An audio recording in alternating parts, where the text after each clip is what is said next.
जिंदाबाद जिंदाबाद जिंदाबाद जिंदाबाद जिंदाबाद। आज आप सबके बीच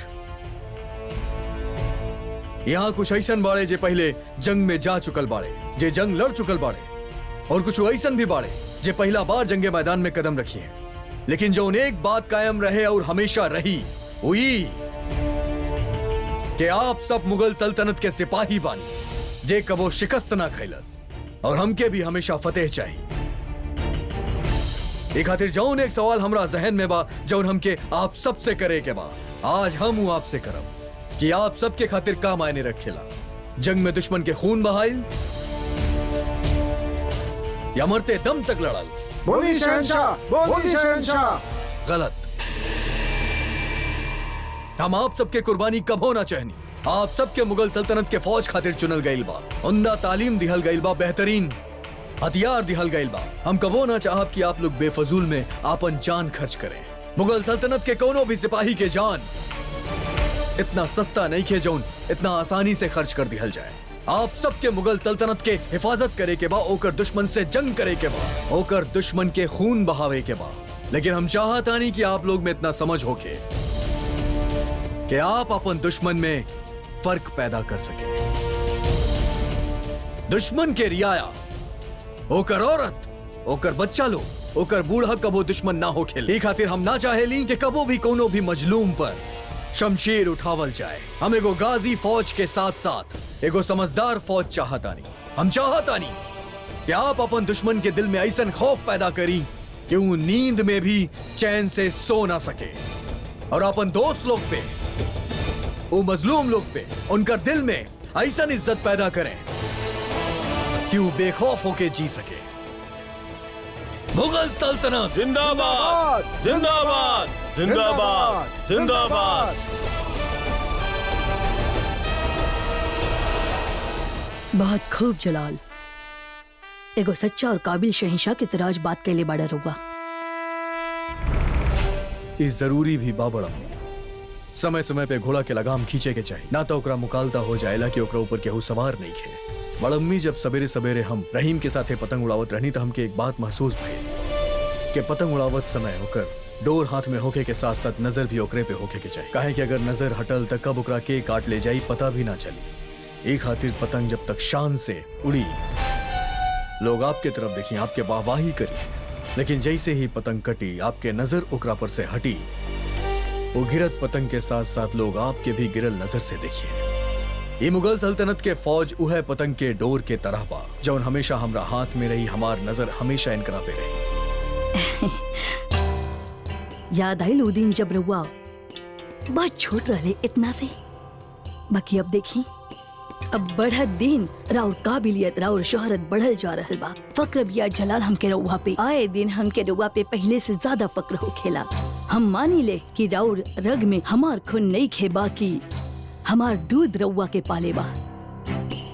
फक्र बिया हमके जलाल कि हम राउर अम्मी बानी, बड़ी अम्मी। अल्लाह करे राउर मुस्तकबिल और रोशन होके। सब आप ही के मोहब्बत, सब आप ही के सीख बा बड़म्मी। आई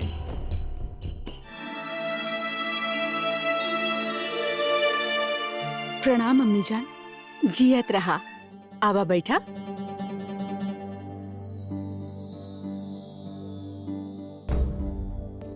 अम्मी जान, हमके कुछ अच्छा ना लग रहल बा। ऐसन का है जोधा बेटा? शहंशाह जे बख्शी बानो के साथ कैले, ई प्रकरण में जे कुछ भी भइल बा गलत भइल बा। केवल संबंध टूटल बा, वो अनमोल संबंध जे मनुष्य के जीवन में बहुत आवश्यक है। अब ये बातन के कोनो मतलब नहीं खे बेटा। हम जलाल के जानी ले, ऊ एक बार फैसला ले लेलस त चाहे ओके कितना भी तकलीफ काहे ना होखी, ऊ मुड़ के ना देखी। ऊ अपन बहन से रिश्ता तोड़ ले बा। अब खुद टूट के भी ई जिद निभाई। ऊ अपन सालगिरह पे भी बख्शी बानो के मौजूदगी बर्दाश्त ना कर पाई। हम समझे नहीं अम्मी जान, शहंशाह सब कुछ ये खातिर कैले ताकि प्रजा के गलत संदेश ना जावे। उनके इना लागे कि शहंशाह परिवार के मोह में आके न्याय से नाता तोड़ देले बाड़े। बाकी जौना पीड़ा से शहंशाह गुजर रहल बाड़े, ओके केहू ना समझ सकेला। शहंशाह होके के जे मूल्य उनके चुकावे के पड़ रहल बा ओके हमनी में से केहू भी ना समझ सकेला। जलाल के अंदर के भाई एगो शहंशाह के कमजोर न कर देवे, यही खातिर वो बख्शी बानो के सजा के फैसला तोहरा पे सौंपल रहले। शहंशाह होखला के नाते वो निर्णय ले ले, परंतु का एगो भाई अपन बहन के क्षमा ना कर सकेला? अब सब कुछ जलाल के हाथ में बाजोधा, हम तू एमे कुछ न कर सकब और हमके लागत है कि तू भी ये मामला में ना पड़ा था बेहतर हा। कहीं भाई बहन के बीचे आयल दरार के भरे के कोशिश में तोहरे और जलाल के बीच कोनो खाई ना आ जाए। कुछ जख्म के मरहम वक्त ही होखेला बेटा। हम चल रहल बानी।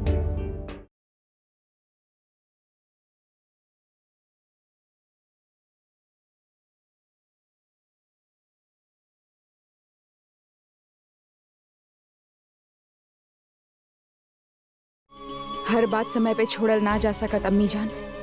कब कब मनुष्य के स्वयं प्रयास करे के पड़ेला और शहंशाह भी मनुष्य बाड़े और मनुष्य कबो भी स्वयं अपना आप से ना जीत सकेला। शहंशाह के मन के ई युद्ध से उनकी मुक्ति दिलावे के ही होगी, कुछ तो करे के होगी।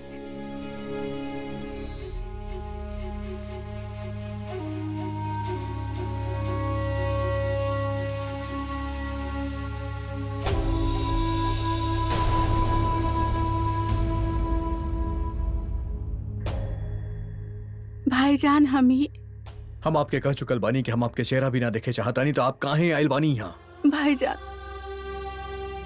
हम रउआ खातिर तोहफा लाइल कुछ ना बानी। चाहिए हमरा के। आप पहले ही बहुत कुछ दे चुकल बानी हमरा के। इससे पहले कि हम अपन गुस्सा से खुद पे काबू खो दे, ई खातिर आप चल जाई यहाँ से। जौन कुछ भी आप कैले बानी वो गुनाहे अजीम बा और आज हमार साल की राह। हम ना चाहेले कि आप हमरा सामने भी आई, ई खातिर हम कहतानी चल जाई यहाँ से।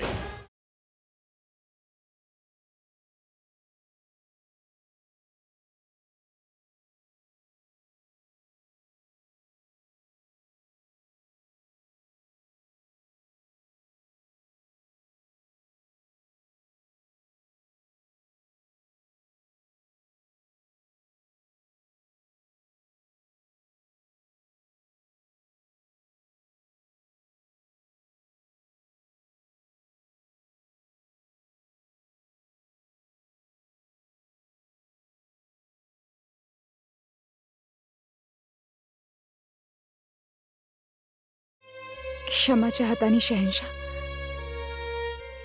राउर अनुमति के बिना हम राउर कक्ष में आईनी, पर हम रउआ से विनती कर रहल बानी, रउआ बख्शी बानो के क्षमा कर दी। भाई बाड़े रउआ उनके अपराध के। जोधा बेगम बारे में आपसे कोनो भी बात ना करे चाहता नहीं। हम आपके उनके सजा देवे के मौका दे ले रानी। आप मौके के इस्तेमाल कर चुकल बानी, अब ई हमार ज्यादती मामला हा। हम ना चाहेली कि आप इमे दखल दें, तब बेहतर हुई।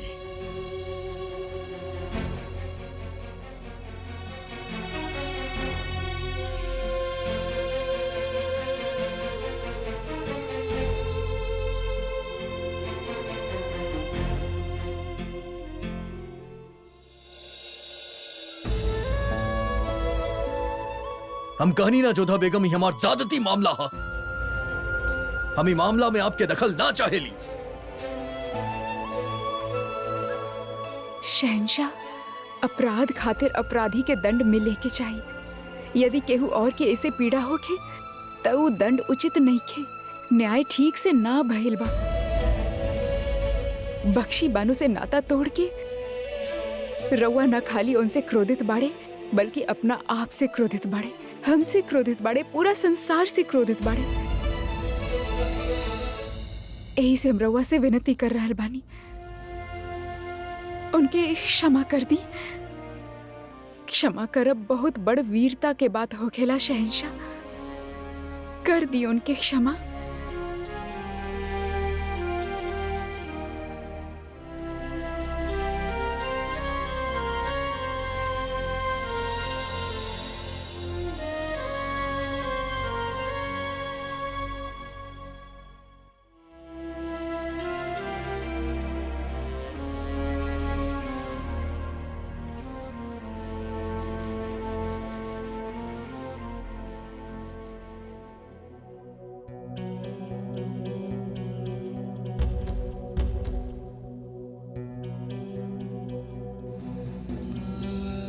हर साल हमार जन्मदिन अवत रहे, महल में जश्न होत रहे, पर उस साल के जन्मदिन जिंदगी भर खातिर ना भुलाए जाए वाला याद के मोहर लगा गल रहे।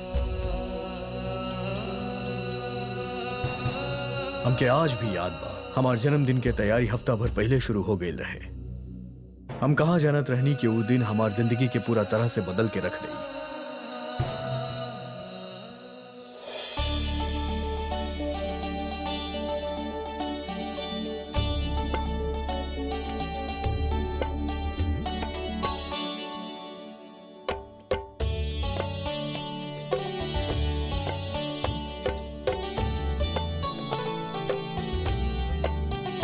सारा मेहमान आगरा में तशरीफ ला चुकल बाड़े और शहंशाह के जन्मदिन के सारा तैयारी मुकम्मल हो चुकल बा। आज के जश्न हर जश्न से बड़ बा। शहंशाह के सालगिरह बा, हर चीज बड़ से बड़ होके के चाहिए, हर चीज। और हाँ, एक बात और, शहंशाह के खाना परोसे से पहले आज हम खुदे चखब। जाइन ले आई। दुश्मन यही मौका के इंतजार में रह ले, यही दिन के ताक में रह ले, ताकि हमला कर सके। सब सिपाहियन के आगाह कर दी कि होशियार रहें, मुस्तैदी से तैनात रहे। कोनो भी गुस्ताखी, कोनो भी गलती बर्दाश्त ना करल जाई।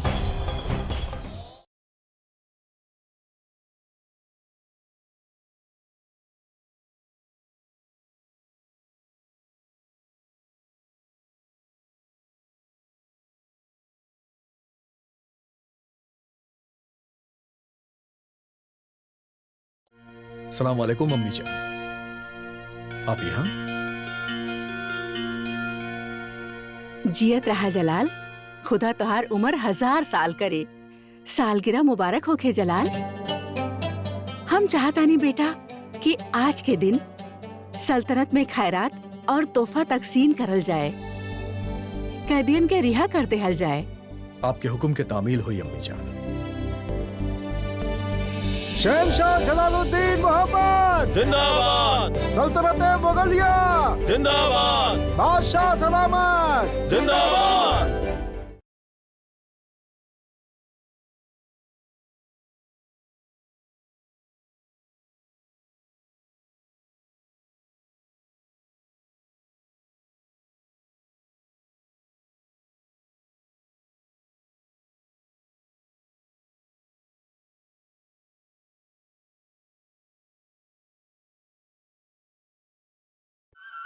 जोधा,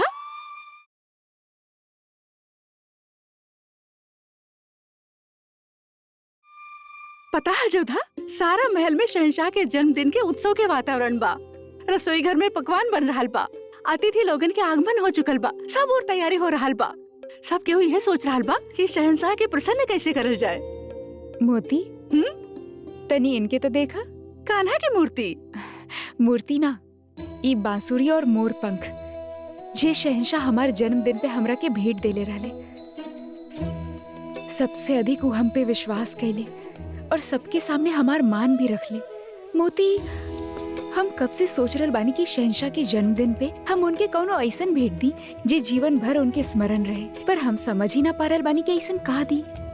सब कुछ दबा उनके पास, सर्व साधन, सर्व शक्ति। महामंगा जी, रुकैया बेगम भी उनके कौनो न कौनो अनमोल भेंट दे दी है। रियासत के सब राजा और कई सारा सूबेदार भी उनके बहुत सारा भेंट दी हैं। ऐसे में हम उनके ऐसा का दी जे उनके जीवन भर स्मरण रहे। बाकी जोधा, कुछ तो देवे की होखी ना, और हम चाहता नहीं कि हमार साखी ऐसा भेंट दे जे सबसे अमूल्य होखे, सबसे हटके। अब हमार बुद्धि तो छोड़ दिया जोधा, तू ही कुछ सोचा ना।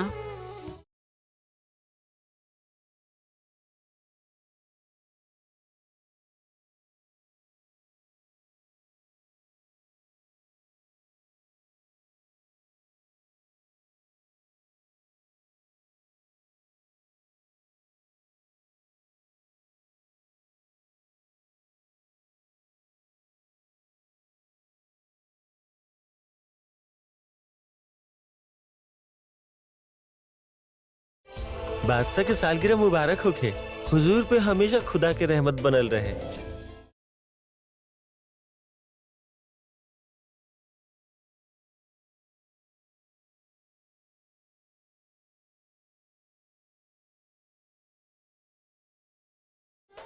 जन्मदिन बहुत बहुत मुबारक होखे जलाल।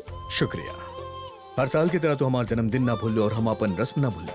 हम सबसे पहले तारा पास आयल बानी रुकैया, तो हमके मुबारकबाद त दे दिलू। ही बतावा कि हमार तोहफा कहाँ बा। तोहफा लावे में हम बहुत मेहनत कैले बानी, तो ओके पावे में रउआ के भी थोड़ा जहमत करे के होखी शहंशाह। का करे के पड़ी हमरा के? उहे जे रउआ के बेहद पसंद बा, पहेली बूझे के होखी और कुछ पहेली बुझला के बाद रउआ तोहफा तक पहुँच जाये।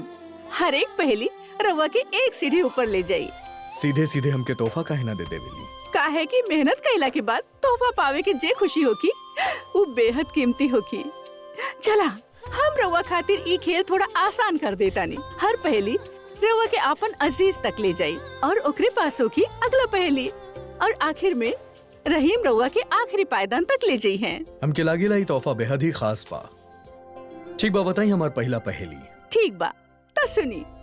जाई ढूंढी ओकरा के जे जिंदगी देहलस रउआ के। अगला पहेली वही जैसे मिली जनाब के। जे हमके जिंदगी देले बाड़ी मतलब हमार अम्मी जान मल्लिका आजम। तब पहला रास्ता हमके उनसे मिली। ठीक बा, रुकैया हम जाता नहीं और अपना तोहफा लावे के बाद शुक्रिया अदा करे हम आपके पास आए। वैसे तोहफा देवे के ये अंदाज हमके बेहद अच्छा लागल।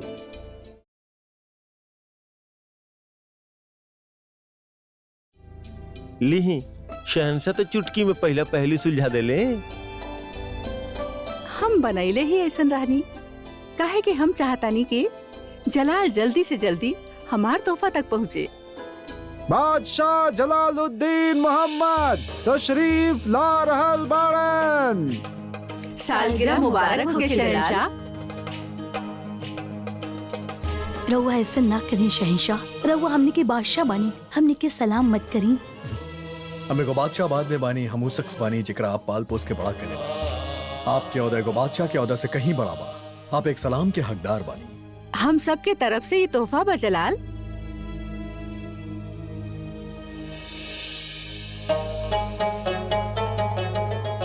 खुदा तोहके बहुत उम्दा इंसान बनावे। शुक्रिया अम्मी जान।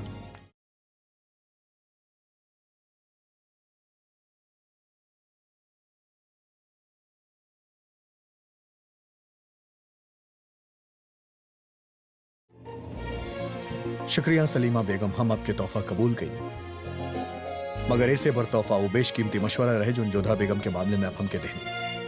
अच्छा अम्मी जान, हम रुकैया बेगम के साथ को खेल खेलतानी कि अगर हमके अपन तोहफा के पास तक पहुँचे के बाद हमके पहेली के सुलझावे के बाद। चला अब हम तोहके पहेली बता ही देतानी जलाल। दूसरा पहेली के इशारा ओकरा और बा जे के रउआ सब कुछ माने ले। खून के ना सही, दिल के ऊ रिश्ता रउआ सबसे ऊपर माने ले। उही की वजह से पहुँचे है रउआ अगला पायदान तक। हम समझ गई नहीं अम्मी जान, इजाजत दी। जकरा हम सबसे ऊपर माने ली वो आपके अलावा क्या हो सकेला बड़ा? जन्मदिन मुबारक होखे जलाल। रउआ ई आलम के सबसे बड़ शहंशाह बना। सारा दुनिया राउर परचम के नीचे होखे। सालगिरह मुबारक होखे रउआ के। अल्लाह आपके दिल से निकलल दुआ के जरूर कबूल करी। हाँ, और एक बात, उ का रहे रेशम? हाँ, खेला दौड़ा पकड़ा पूछा, बेगम रुकैया के तोहफा बूझा। कैसन पहेली बाबड़म? खेला दौड़ा पकड़ा पूछा, बेगम रुकैया के पहली बूझा। जलाल थोड़ा मुश्किल में लग रहा बाड़े, माफ करिए जलाल। हमें मेरा और कौनो मदद ना कर सकेनी, काहे कि हमके पहली बतावे की इजाजत बा, पहली समझावे की इजाजत ना बा। खेला दौड़ा पकड़ा पूछा, ई उम्र में खेलल कूदल ता समझ गई नहीं बड़म्मी? शहंशाह सालगिरह मुबारक होखे। शुक्रिया। अगला पहली नीम के पेड़, अगला पहली नीम के पेड़, अगला पहली नीम के पेड़।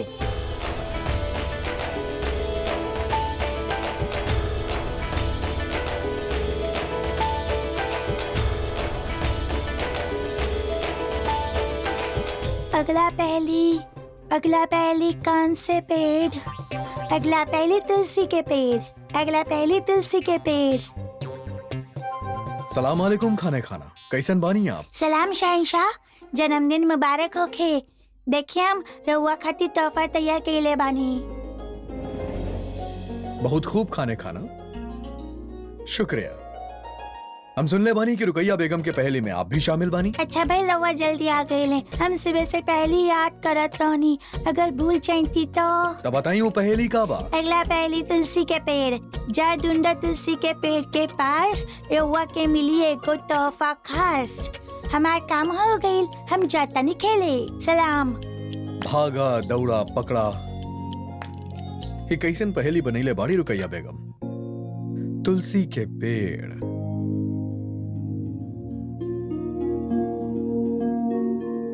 तुलसी के पेड़ के पास तो जोधा बेगम हो खेली।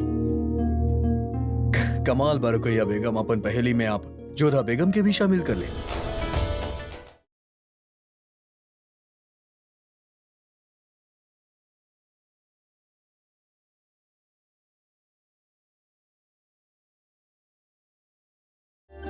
जन्मदिन के बधाई होके शहंशाह। शुक्रिया।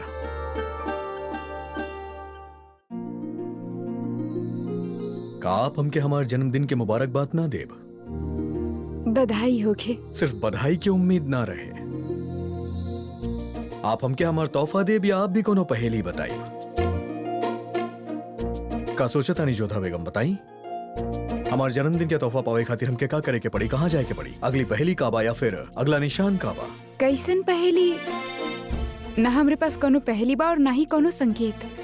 का वाकई इनके कुछ ना मालूम बा या हमरा साथे मजाक करत आरी? शहंशाह, हमार पूजा अधूरा रह गइल बा, यदि राउर आज्ञा होखे तो पूरा कर ली। ओम भूर्भुवस्वः तत्सवितुर्वरेण्यं भर्गो देवस्य धीमहि धियो यो नः प्रचोदयात्। ये जो ना भी आप कहत रहनी जोधा बेगम, ओकर मतलब का बा?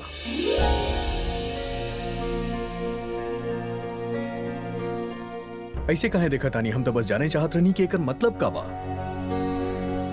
हम गायत्री मंत्र पढ़त रहनी। राजा लोगन में चंद्रगुप्त मौर्य, फलन में आम और मंत्र में गायत्री मंत्र सबसे प्रमुख मानल जाला। बाकी सब ठीक बा जोधा बेगम, लेकिन वो राजा वाला मिसाल ठीक ना लागल। काहे ना? सर्वश्रेष्ठ सम्राट रहले उ। अब के बड़ा शहिंशाह बाई तो वक्त ही बताई। बहरहाल आज हमार जन्मदिन बा, हम कोनो बहस ना करे चाहता नहीं। हमके यकीनन अच्छा लागल कि आप रुकैया बेगम के साथ देता नहीं उनकर पहेली में। हमके तो राउर बात ही पहेली लग रहल बा। सच में हमका कौनो पहेली के विषय में कुछ ना पता बा। तंग करत आरी हमरा के, पहेली छिपावत आरी। मगर रुकैया बेगम अगर हमके यहाँ भेजले बाड़ी तो पहेली तो होबे करी। हम इनके बिना बतैले जान के ही रहब। का सोच रहल बानी रउआ? कुछ ना जोधा बेगम, बस इतना सोचता नहीं कि आज सवेरे से जे भी हमसे मिलल बा, वो हमार जन्मदिन के मौके पे कोनो न कोनो तोहफा हमके जरूर देले बा। हम आपसे भी उम्मीद लगावत रहनी कि आप हमके जरूर कोनो न कोनो तोहफा जरूर देब। शहंशाह, सच में ई विषय में हम बहुत सोचनी, पर हमके समझ आयल रउआ जैसन बड़ शहंशाह के हम भला का भेंट दे सकेनी। का नहीं खे रउआ के पास? सब कुछ तो बा। जेकरा पास सब कुछ होके का ओकरा कोनो तोहफा के उम्मीद ना हो खेला। उम्मीद तोड़ देनी आप हमार जोधा बेगम। न जाने का है, पर आज हमके ऐसा लागल कि आप हमके कोनो ऐसा तोहफा दे जे हमके जिंदगी भर याद रही। आप तक कंजूस निकलनी जोधा बेगम। ठीक बा, हमके रउआ के ऐसन भेंट देवे के चाही जे रउआ के पास ना होखे, और हम अवश्य देहब। आई हमरा साथ।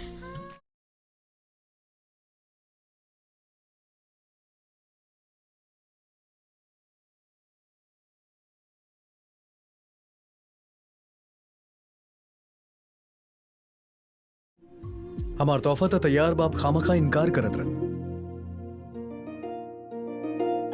देखी तो सही का बा।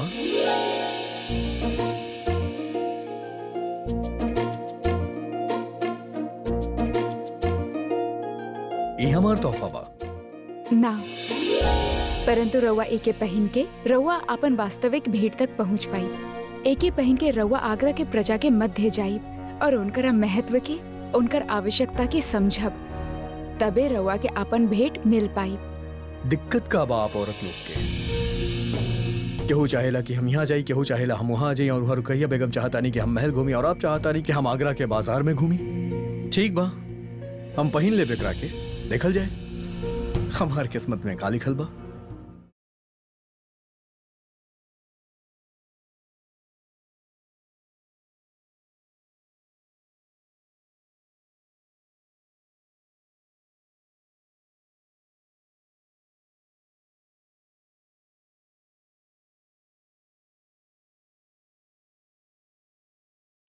ली जोधा बेगम, हम हो गए नहीं तैयार।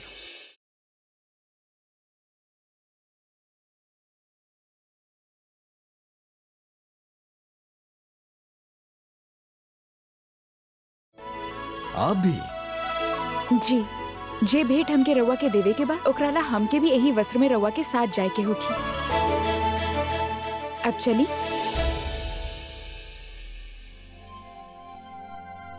रुखसार, नाजमा, तू लोग शहंशाह के कहीं दिखलू हा? ना तो ठीक है। हर साल जलाल हमार तोहफा के इंतजार करेले। पता ना उनके हमार तोहफा मिलल होगी कि ना। रउआ उनकर इतना मुश्किल पहली जन देले बनी, सुलझावे में तो वक्त लागी ना। सोच ले रानी कि एक बार कुछ नया करब। कहीं जलाल वही में तना उलझ गईले। पहले वो मलिकाए आजम के यहाँ गईल होकी है, फिर महामंगा के यहाँ, और अब देखे के बाद कि वो रहीम तक पहुँच ले कि ना। अब तक तो उनके हमार तोहफा मिल जाए के चाहत रहे, पता ना कहाँ चल गईले।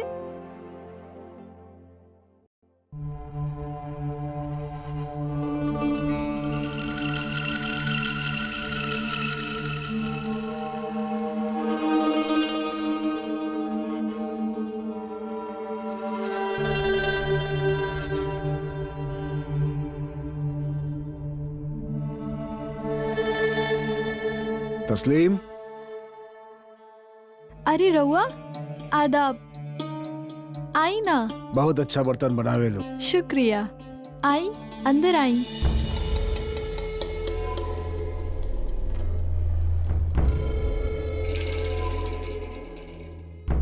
अम्मी अम्मी सुनी। रहुआ के कहाँ बिठाई? हमरे यहाँ तशरीफ रखी। हुजूर, रउर खिदमत में पेश करे खातिर हम गरीबन के पास कुछ नहीं किया। रउआ पास बहुत कुछ बा, हमके पेश करे खातिर। इते रउर बड़प्पन बा। रउआ ई बच्ची के खुश कर देले, इतना बड़ तोहफा देके हम गरीबन पे अपन करम फरमाइले रउआ। ऐसन करम हमेशा फरमावत रहा, पर एगो बात समझ में ना आए। राउर काम अच्छा चल रहल बा, फिर तंगी का है।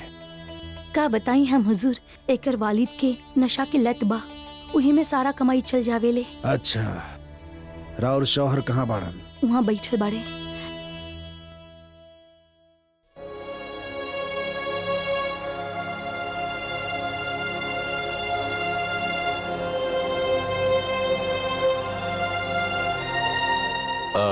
बैठी हुजूर।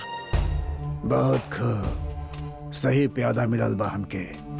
शराब एकर कमजोरी है, और ही कमजोरी के हम जरूर फायदा उठाए। बैठी ना।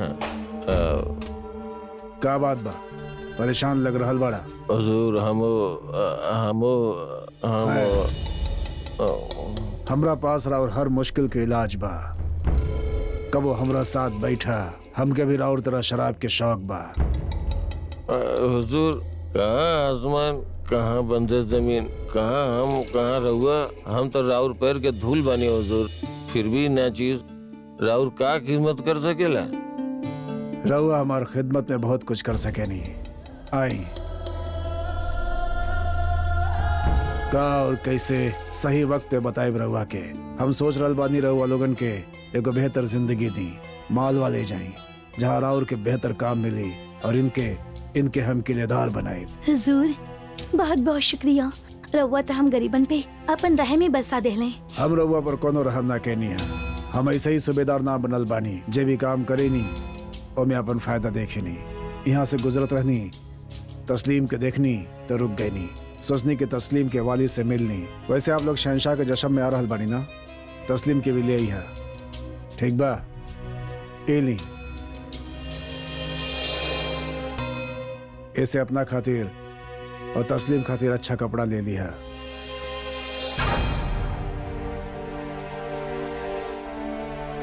सूबेदार जी कितना नेक बाड़े ना अम्मी जान।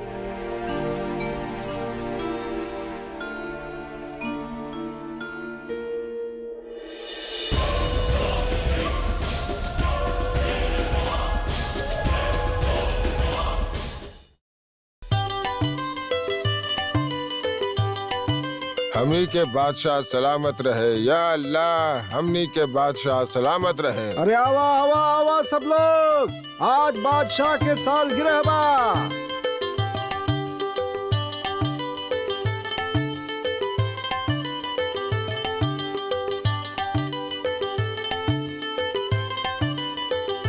देखनी आप, अभी आप राजा चंद्रगुप्त के बात करत रहनी, लेकिन हमारा आगरा में लोग इतने खुश बाड़े अपन शहिंशाह के जन्मदिन के खुशी मनावत रहे। अगर इनके मालूम होत कि हम लोग के बीच में बानी तो हम क्या अपन कंधा पे उठा लेते।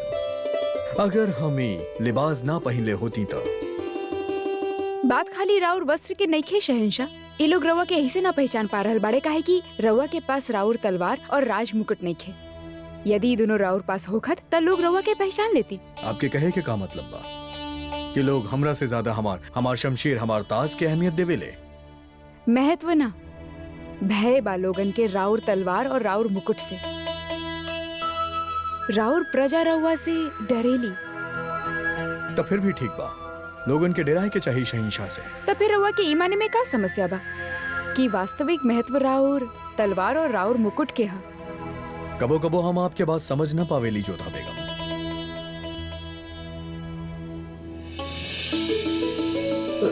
अरे शहनशाह रहुआ, हमनी के गांव में भेष बदल के सालगिरह मुबारक हो के शहनशाह। सुना भाई सुना, शहनशाह हमनी के गांव में आइल बाड़े।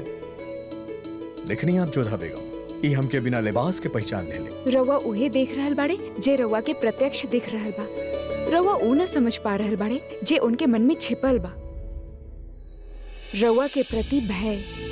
शहनशाह जलालुद्दीन जिंदाबाद, शहनशाह जलालुद्दीन जिंदाबाद।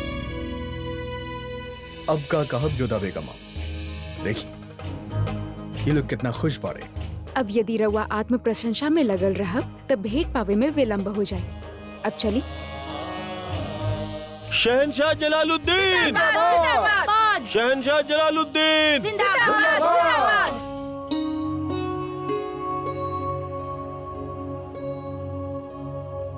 आप हमके यहाँ काहे लायल बानी जोधा बेगम? इहो भी तो राउर प्रजा ही बाड़े शहंशाह। ई ऊ लोग बाड़े जे राउर जन्मदिन में मिलल दाद के भोजन के ही राउर आशीर्वाद समझ के जी लेवेले।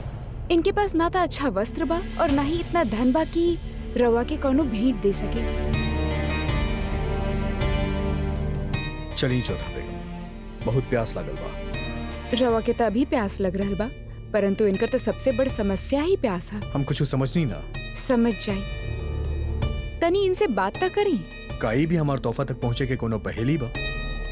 इहे समझ ली।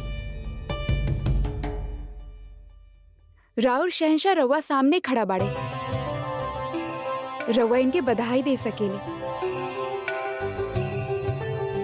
सलाम सलाम शहनशाह, सालगिरह मुबारक होखे। अल्लाह आपके लंबा उम्र देवे। शहंशाह जलालुद्दीन जिंदाबाद जिंदाबाद जिंदाबाद जिंदाबाद जिंदाबाद जिंदाबाद। हमके जोधा बेगम बताइली कि आपके कोनो किस्म की दिक्कत बा, बताई आपके जरूरत का बा? पानी हुजूर, हमनी के इलाका में पानी के बहुत किल्लत बा शहनशाह। सिर्फ एक ही कुआं बा और वो दूसरा गांव में, लेकिन उनमें भी पानी कम हो गईल बा। पानी के बंदोबस्त हो जाए बस, और हमनी के कुछ न चाहिए। ऊपर वाला रउआ पे रहम करी। अगर आपकी ये दिक्कत बा तो आप ये दिक्कत के दीवाने आम में काहे ना रखनी? कई बार आयल रहनी हुजूर, मगर रउआ तक पहुँच ना पैनी। आज शाम तक आपके गांव में कुआं खुद जाई, हम आपके जबान देता नहीं कि आज के बाद आपके कोनो भी किस्म की तकलीफ ना हुई। कुआं खुद जाए तक हम पानी के बंदोबस्त खुद करब, काहे कि पानी पिलावल अल्लाह के बंदगी हो खेला। और हम तय करब कि अगली बार आप सबके दीवाने आम तक पहुँचे में कोनो दिक्कत ना आए। शहंशाह जलालुद्दीन जिंदाबाद जिंदाबाद।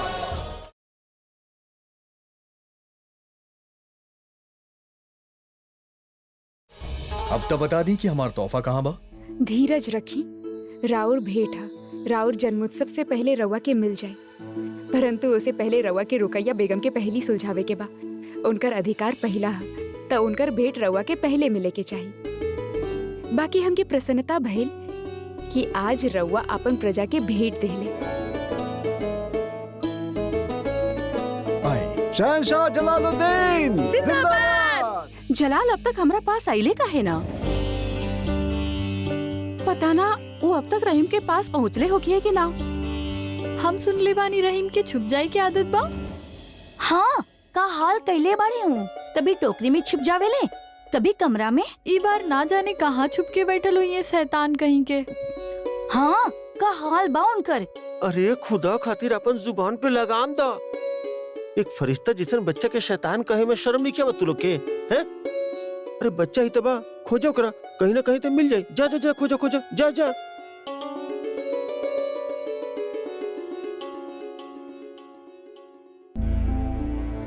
खजूर की गुठली।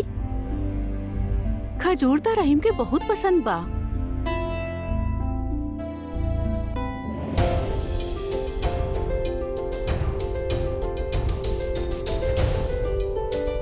कहवा छिपल होखिए ई?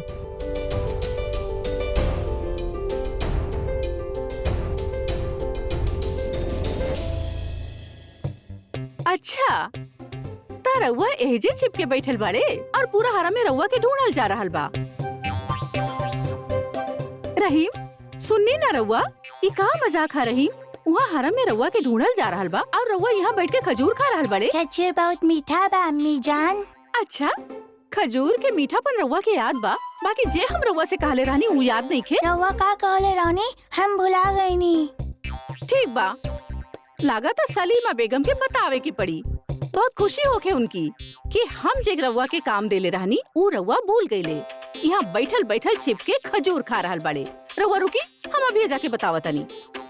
हमार रुकी अम्मी जान, हमार दोनों के बीच के बात बना। अम्मी जान के बीच में काहे ला रहल बानी? तब बताई, रउआ शहंशाह के कहाँ भेजले बानी? रउआ जहाँ कहले रहनी हो है। और कहाँ कहले रहनी हम? तुलसी। तुलसी या नीम? हाँ, पक्का नीम। यकीनन नीम ही कहले रहनी ना रउआ? हाँ अम्मी जान, नीम ही कहले रहनी। फिर कहाँ जा सकेले शहंशाह? अम्मी जान खजूर खाई ना। ना, रउआ ही खाई। हटा।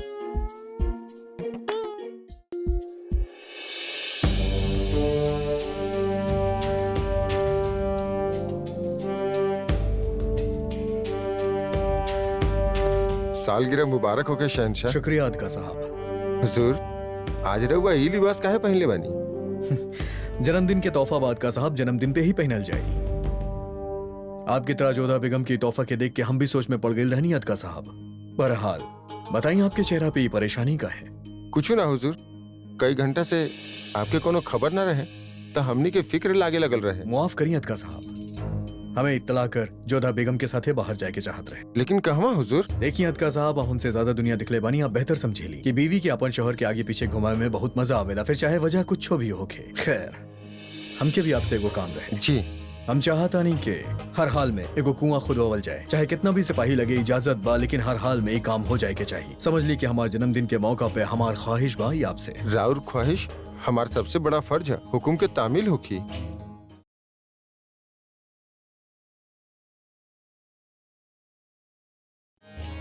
देखनी आप, अदका साहब भी वही सवाल उठा देले जो कब से हमारा जहन में चलत बा। अब तो बता दी कि ये लिबास हमके तोहफा में देवे के सबब का रहे। संध्या तक प्रतीक्षा करी, रउआ के स्वयं पता चल जाए कि हम रउआ की भेंट काहे देनी। कहा भइल? कुछ ना जोधा बेगम, बस एक बार हम फिर औरत लोग के समझे में नाकामयाब रहने।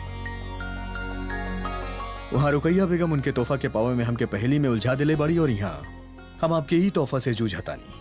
आखिरकार आप औरत लोग सीधा तरीके से बात काहे ना करेली? का करी, रउआ स्वयं ही टेढ़ा बाड़े और टेढ़ा से सीधा बात करे के का अर्थ? यही से हम रउआ खातिर टेढ़ा मार्ग अपनेनी, और हो सकेला कि रुकैया बेगम भी इहे सोचले होखे। ठीक बा, हम चलतानी, हम जाके देखा तानी रुकैया बेगम हमरा खातिर का छोड़ले बाड़ी।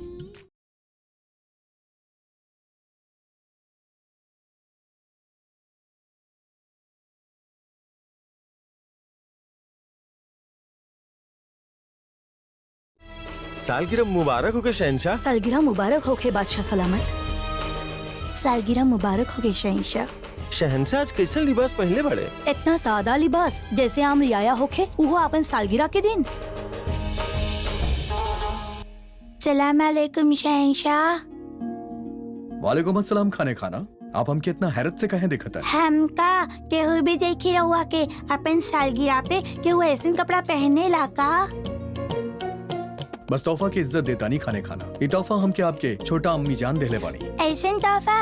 अरे हाँ, तोहफा से याद आई, हम रहुआ के नीम खातिर खबर भेजले रहनी। रहुआ वहाँ काहे न गईले? रहुआ से कत्ती करब, बात ना करब। माफ करी खाने खाना, शायद आपसे गलती होत बा। आप हमके नीम के पास ना तुलसी के पौधा के पास जाए खातिर कहले रहनी। पूरा और गलती बा, हम रहुआ के नीम के पास भेजले रहनी, बिना वजह हमके डांट पड़ गई। एकर मतलब बा रुकैया बेगम बड़ा बेसब्री से इंतजार करत हुई हमार उनके तोहफा के पास पहुँचे के। तो मतलब हमके नीम के पेड़ के पास जाए के बा। शुक्र बा, रहुआ के समझ में आ गई। अब जाए, सारा अम्मी के तोहफा उहे रखल बा। शुक्रिया खाने खाना।